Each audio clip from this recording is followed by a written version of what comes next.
You are looking at Julian's pronunciation guide, where we look at how to pronounce better some of the most mispronounced words in the world, like this other curious word. But how do you say what you're looking for today? Let's learn how to pronounce these. Name.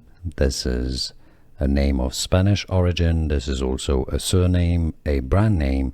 So let's break it down. The pronunciation first in Spanish is as Reyes. It means kings in Spanish. It's a fashion brand too, Reyes. Now, therefore, in English, the most common pronunciation is as Reyes, not Reyes or anything else. Reyes. Let's learn how to pronounce these. Name.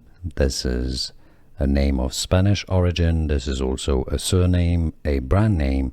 So let's break it down. The pronunciation first in Spanish is as Reyes. It means kings in Spanish.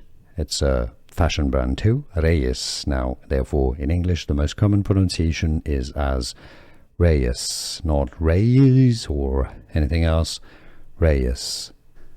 Here are more videos on how to pronounce more confusing words and names too many mispronounced. Like this video if you found it useful. I appreciate your support. I'll see you soon and thanks for watching.